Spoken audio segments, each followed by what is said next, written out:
The dispute has been building for 3 weeks with the inexorable momentum of something neither side can stop, even though both sides can see exactly where it's heading.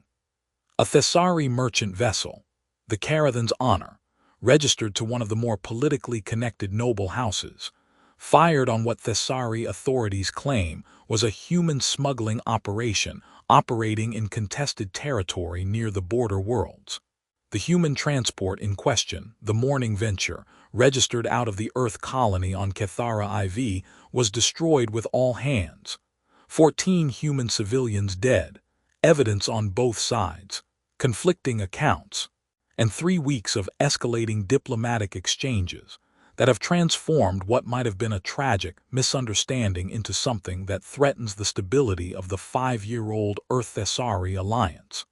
Ambassador Alina Reyes has spent those 3 weeks preparing for exactly this moment.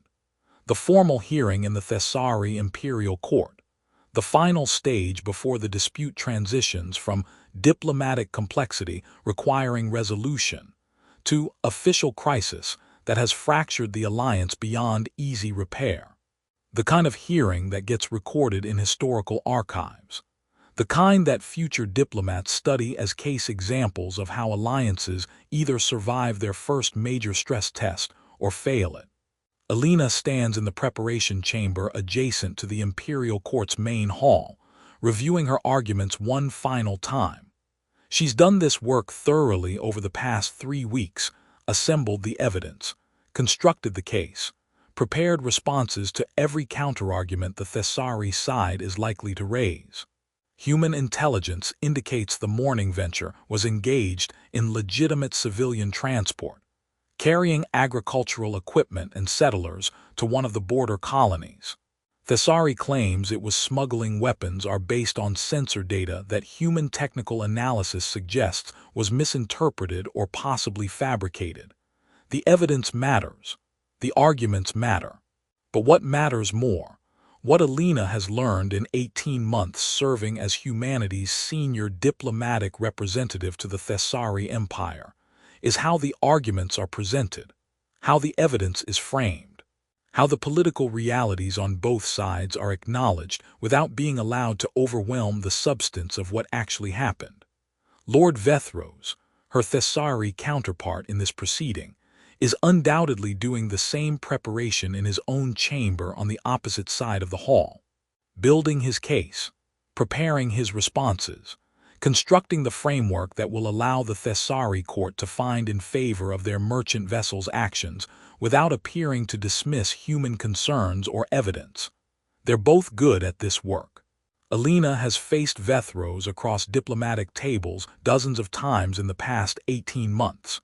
He's skilled, careful, genuinely committed to maintaining the alliance while also protecting Thessari interests. If anyone can navigate this dispute toward resolution that both sides can accept, it's the two of them working through the formal process with the professionalism their positions require.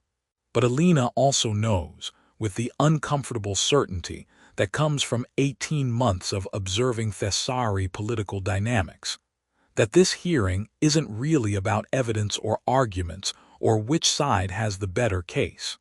It's about whether the Thessari court is willing to acknowledge that one of their noble houses made a mistake that cost human lives, whether they're willing to rule against their own in favor of the alliance, whether the political pressure from the noble house in question and from the broader faction of Thessari nobles who are uncomfortable with human equality in the alliance will override the court's commitment to genuine justice. The uncertainty makes Alina's prepared arguments feel both essential and insufficient simultaneously. Essential because without them she has no case.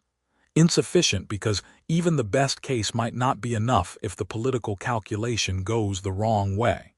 A chime sounds, the 15-minute warning indicating the formal hearing will begin shortly.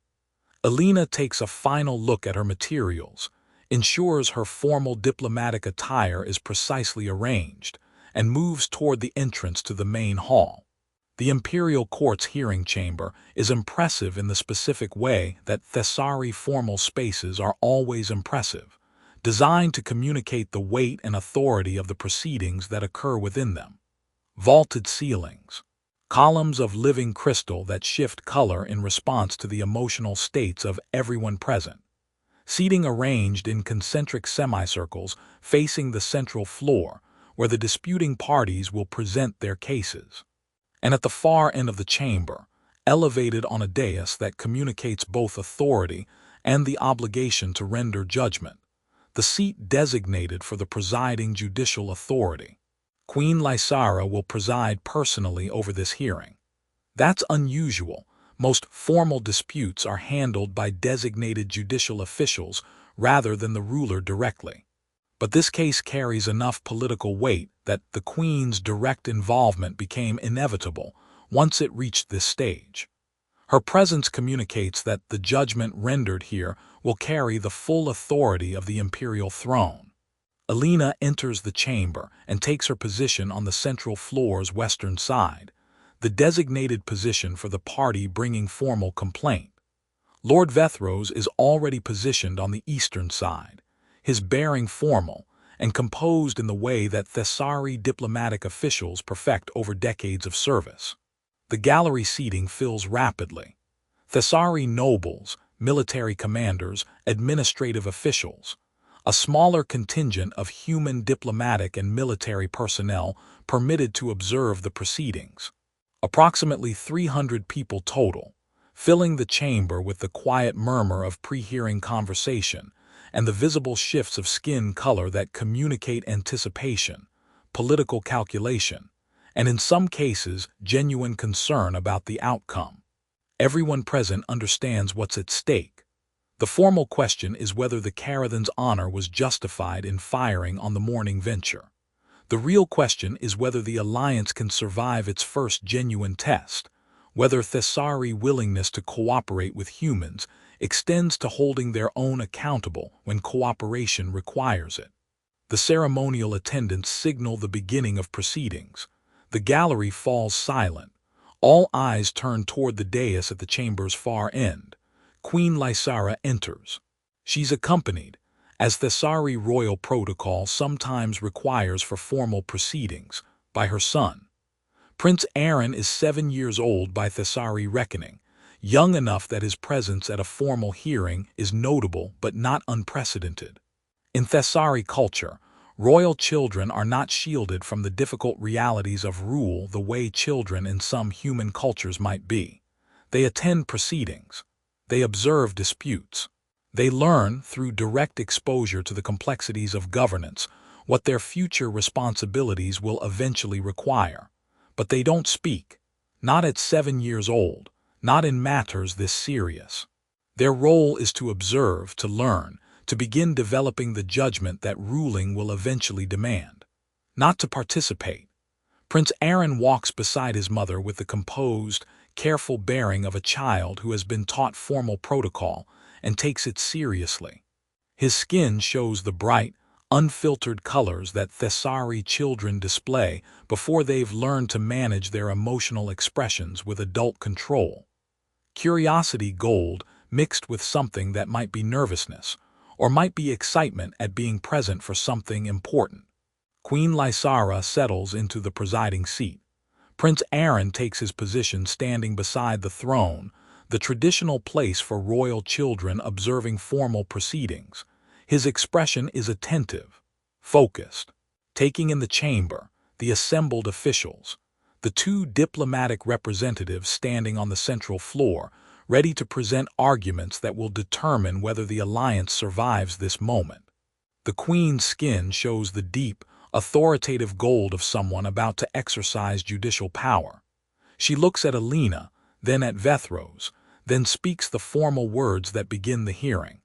This court convenes to examine the incident involving the Thessari vessel Carathan's honor and the human transport morning venture. Both parties will present evidence and arguments. The court will render judgment based on law, precedent, and the alliance obligations that bind our species. Ambassador Reyes, you may begin. Alina steps forward, and the hearing that will determine the alliance's future begins. Alina has delivered her opening statement dozens of times in preparation, to colleagues, to herself, to empty rooms where she practiced the specific cadence and emphasis that formal thesauri proceedings require. She knows the arguments, knows the evidence, knows exactly how to present the case that the morning venture was engaged in legitimate civilian transport and that the Carathan's honor fired without adequate justification. She delivers it now with the practiced precision that 18 months of diplomatic service have produced. The technical analysis showing the sensor data used to justify the firing was misinterpreted. The testimony from Border Patrol officials who had cleared the morning venture's route just hours before the incident. The documented cargo manifest showing agricultural equipment, not weapons. The communication logs demonstrating the morning venture responded to hailing and provided identification before being fired upon without warning. It's a strong case, compelling, built on solid evidence rather than speculation or political positioning. Alina can see the gallery processing it, skin colors shifting through analytical blues and contemplative purples as thesauri officials evaluate what they're hearing. She concludes her opening statement and returns to her position on the western floor. The chamber is quiet in the way formal proceedings are quiet when something substantial has been presented and requires genuine consideration.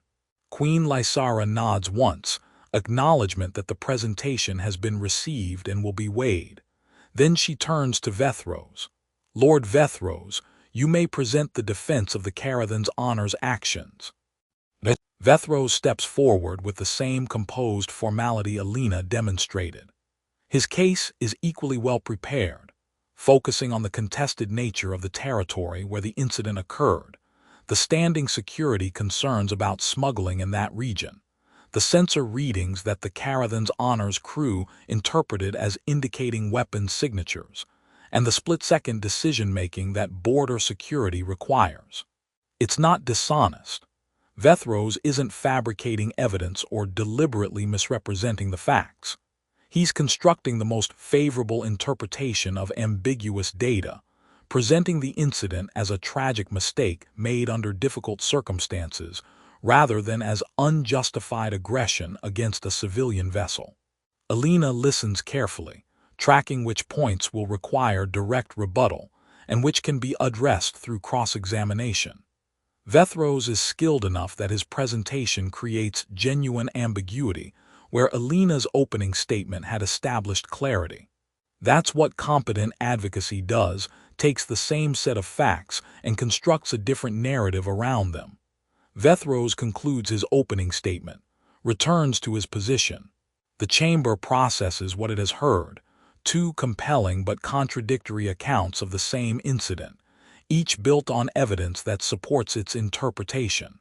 This is where the hearing will become difficult, where Alina and Vethros will engage in the careful, technical back and forth of formal dispute resolution, examining evidence, challenging interpretations, attempting to demonstrate that one account is more consistent with the facts than the other.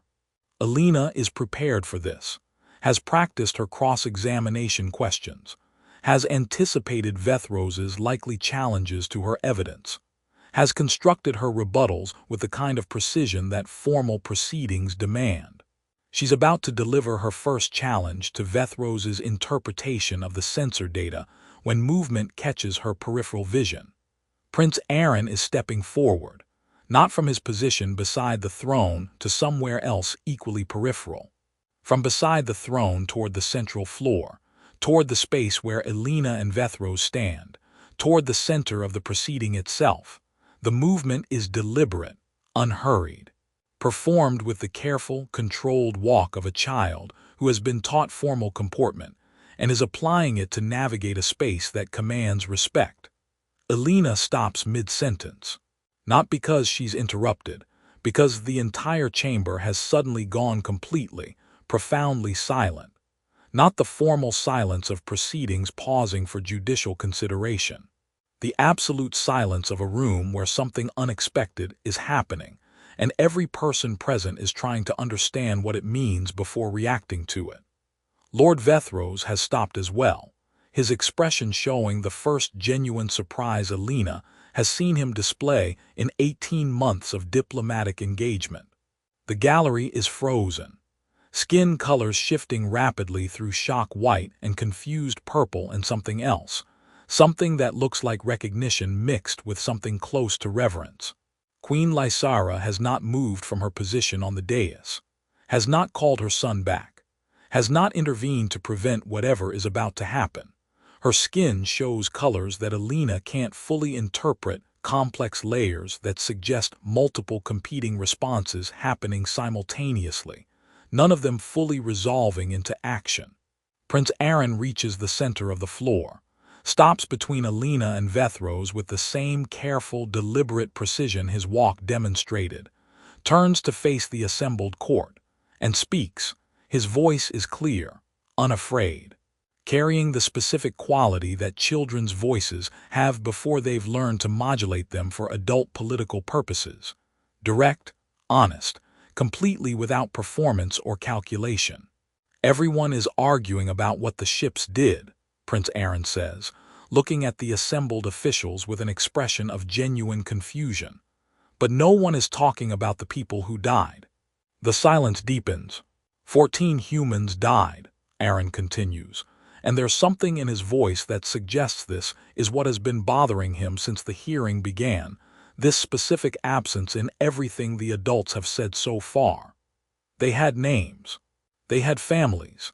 Ambassador Reyes said their names at the beginning of her statement, but then everyone stopped talking about them and started talking about sensor data and territory and security protocols.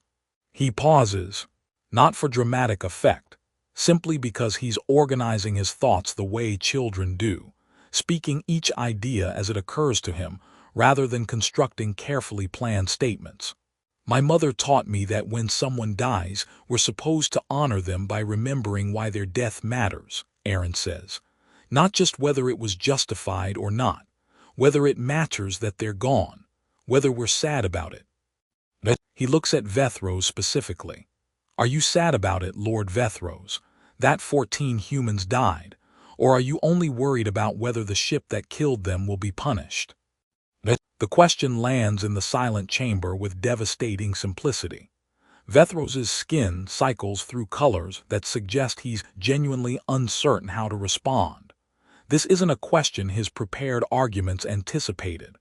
This isn't the kind of challenge formal proceedings are designed to handle. Aaron turns to Alina.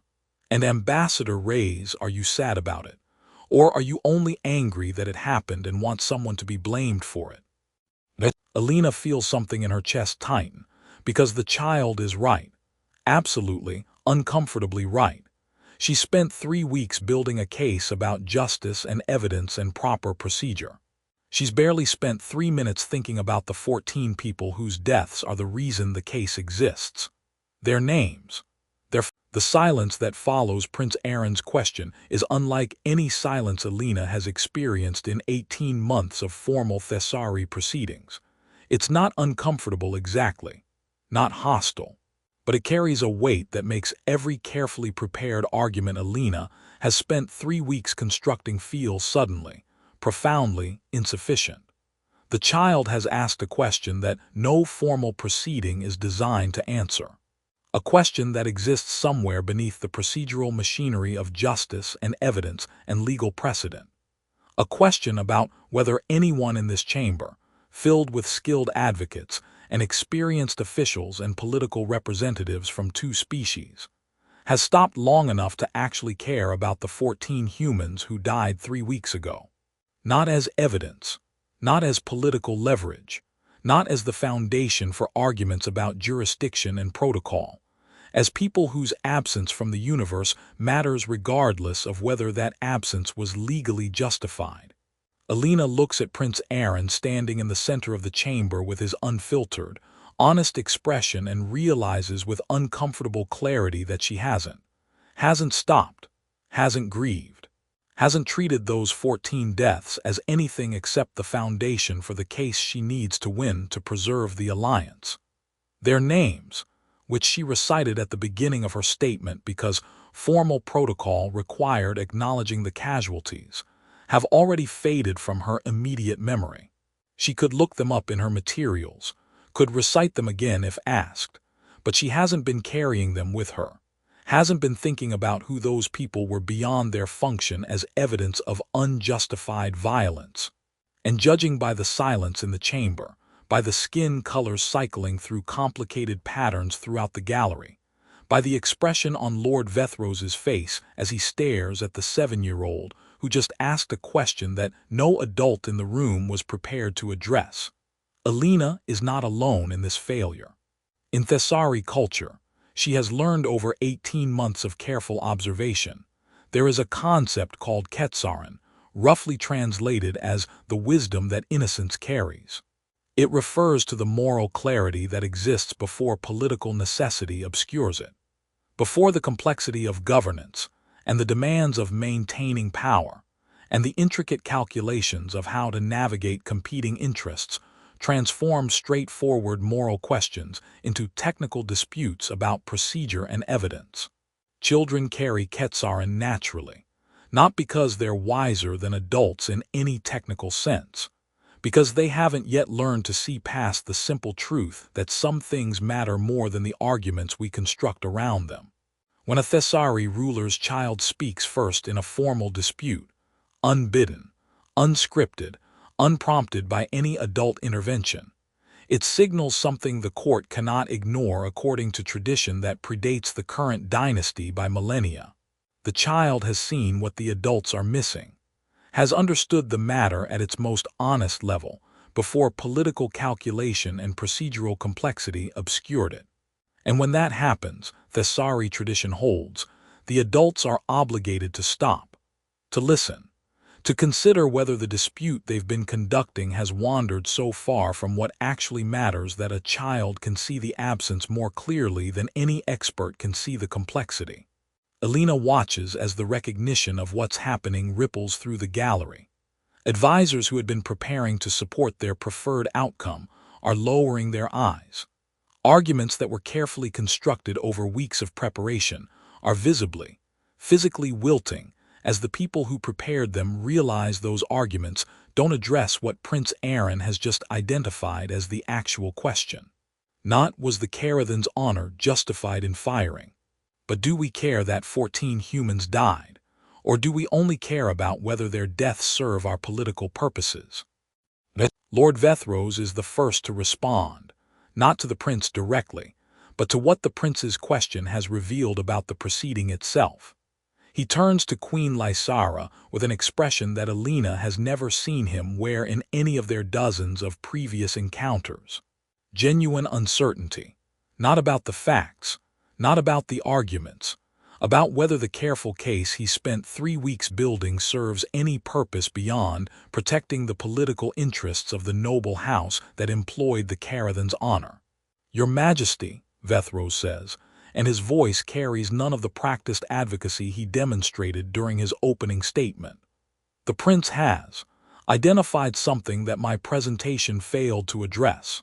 I have presented a case about justification and procedure. I have not presented any acknowledgement of loss, any grief for the deaths themselves, independent of whether they were legally justified.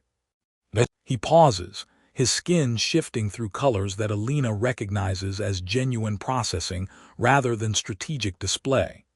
I would request the court's permission to revise my approach, to address what should have been addressed before any arguments about justification were made. Queen Lysara looks at her son. Her expression is difficult for Alina to read, complex layers of emotion that include something like pride mixed with something like sadness, mixed with something that might be gratitude that her child spoke truth that no adult in the chamber had been willing to speak. Prince Aaron, the queen says, and her voice carries warmth that the formal proceedings had not previously allowed. You have spoken with Ketsarin. You have identified what this hearing should have begun with rather than what it began with.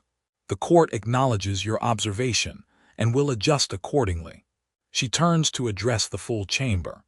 We will pause formal proceedings, Before any further arguments are presented about justification or evidence or legal precedent, we will honor the 14 humans who died 3 weeks ago. We will acknowledge their names, their lives, and their absence from the universe they should still be part of.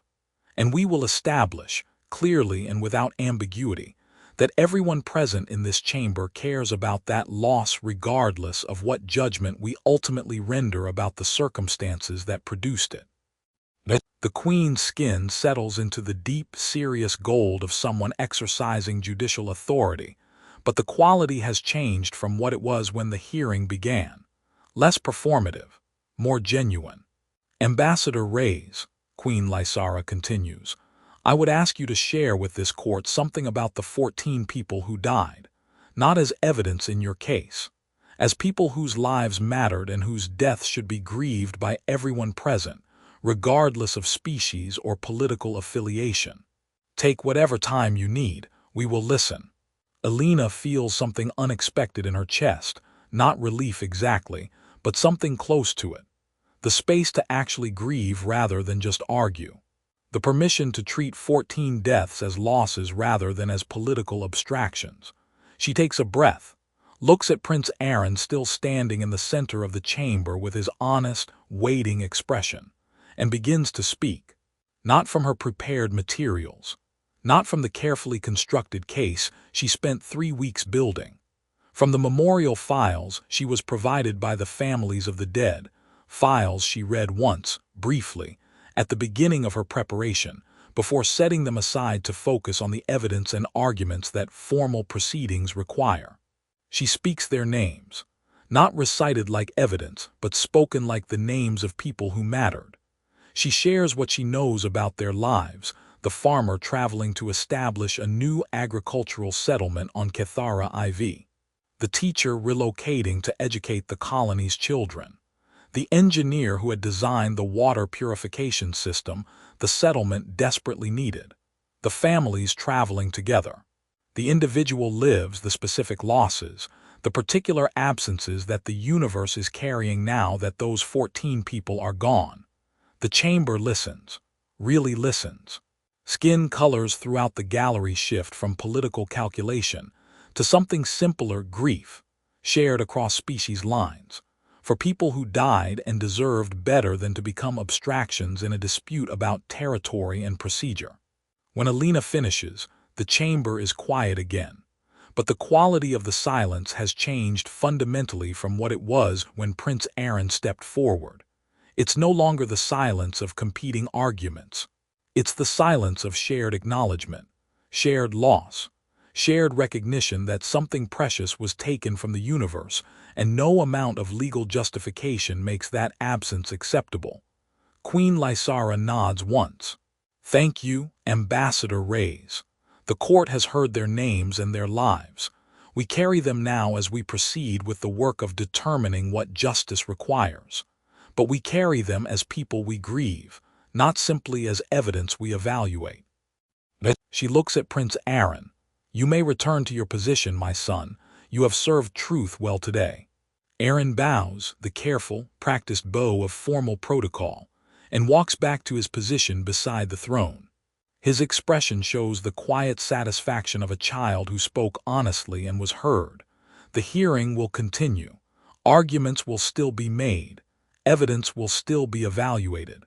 A judgment will still be rendered about whether the Carathans Honor's actions were justified under the Alliance's legal framework. But everything that follows will happen differently. Will happen in a chamber that has been reminded, by a 7-year-old who saw what the adults were missing, that justice must begin with grief. That accountability must be built on acknowledgement of loss.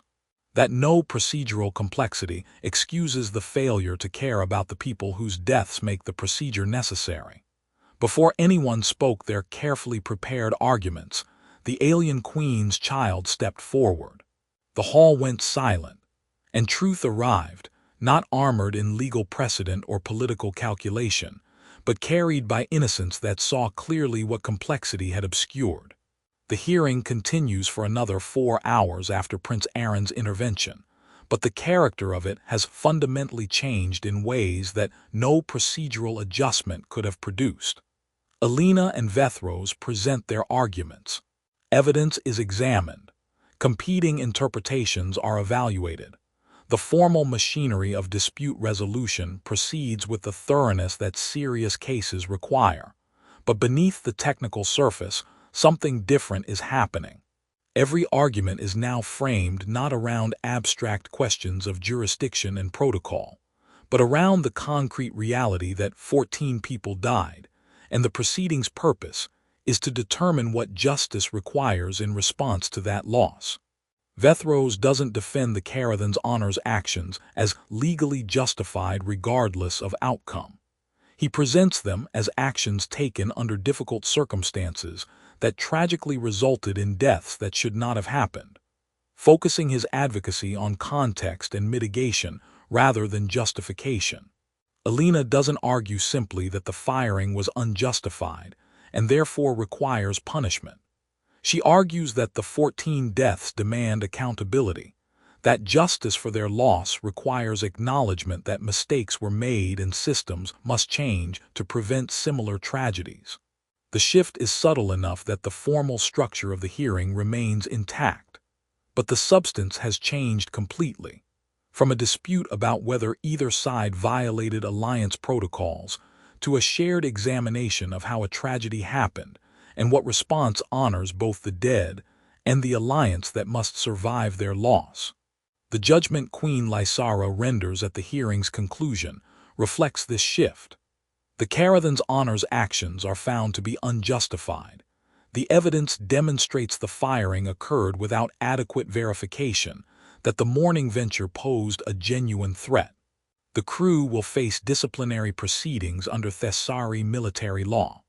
The noble house that employed the vessel will provide compensation to the families of the dead, and the protocols for border security operations will be revised to prevent similar incidents. But the judgment also acknowledges the complexity of the situation. The genuine security concerns in contested territory, the split-second decisions that border operations require, the tragic but understandable ways that ambiguous data can be misinterpreted under pressure. It's not a judgment that assigns blame. It's a judgment that acknowledges tragedy, identifies where accountability must be accepted, and establishes what must change to honor the deaths that should not have occurred. Both sides accept it. Not with enthusiasm. No one gets everything they wanted from the outcome, but with recognition that the judgment serves justice rather than political calculation, that it honors the dead rather than simply resolving a dispute. After the hearing concludes and the chamber empties, Alina finds herself in one of the palace's quieter corridors speaking with Lord Vethros, in the kind of informal conversation that formal proceedings don't permit. The prince changed everything, Vethros observes, his skin showing contemplative blue, not by overruling the proceeding or choosing sides, by identifying what we'd all forgotten to care about while we were constructing our arguments. He saw what we were missing, Alina agrees, that we transformed 14 deaths into a dispute about protocol, that we were arguing about justification without ever stopping to grieve. In Thessari tradition, Ketsaran, the wisdom innocence carries, is considered one of the most powerful forms of moral authority precisely because it exists before complexity obscures truth, Vethros says. When a child speaks first in a formal dispute, tradition holds that the adults must stop and listen, not because children understand the complexity better than adults, because sometimes complexity itself is the problem, and only innocence can see past it clearly enough to identify what actually matters. He pauses. I spent 3 weeks building a case about legal justification. The prince spent 30 seconds asking whether anyone actually cared that people died, and his question carried more weight than anything I prepared. Because it was true, Alina says simply, because we should have cared, should have grieved, should have begun the proceeding by honoring their deaths rather than treating them as evidence. And we didn't, not until a 7-year-old pointed out what we were failing to do.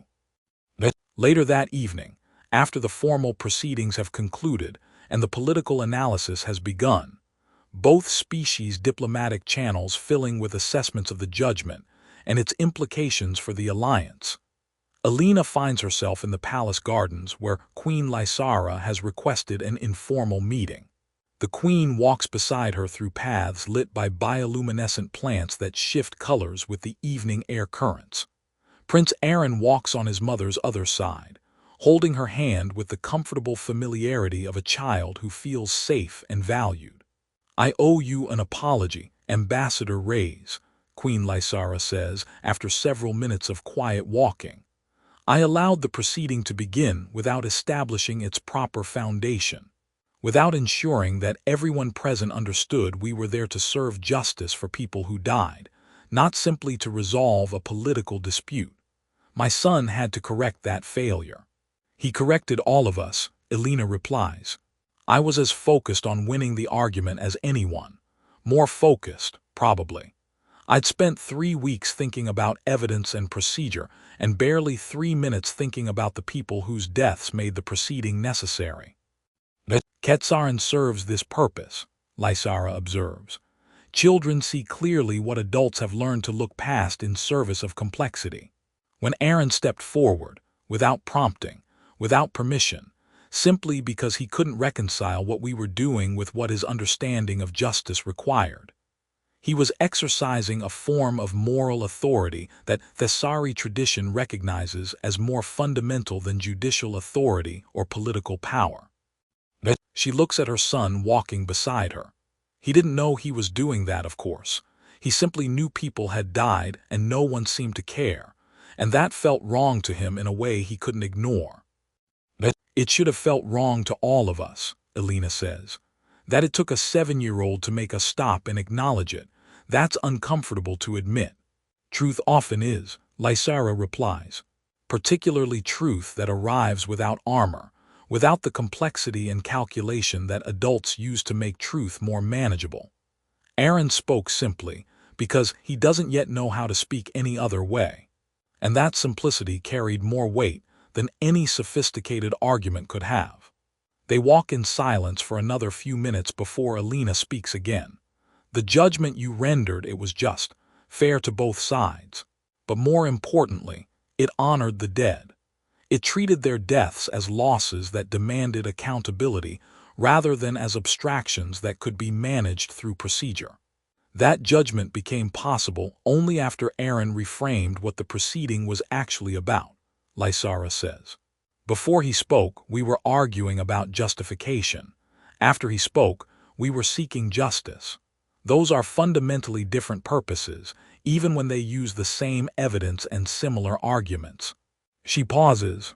"My son taught the entire court something today. Taught me something. That authority must always be measured against whether it serves truth rather than whether it serves power. That even the most careful procedures can miss what matters most if no one remembers to ask the simple questions innocence asks naturally."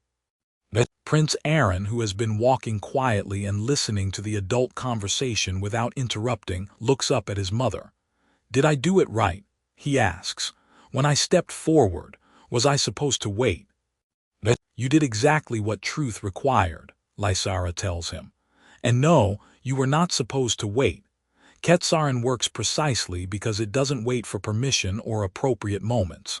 It speaks when truth must be spoken, regardless of whether adults are ready to hear it." She kneels down to her son's eye level. "You saw that we had forgotten to grieve. That we were arguing about procedure without caring about the people who died. And you couldn't let that continue.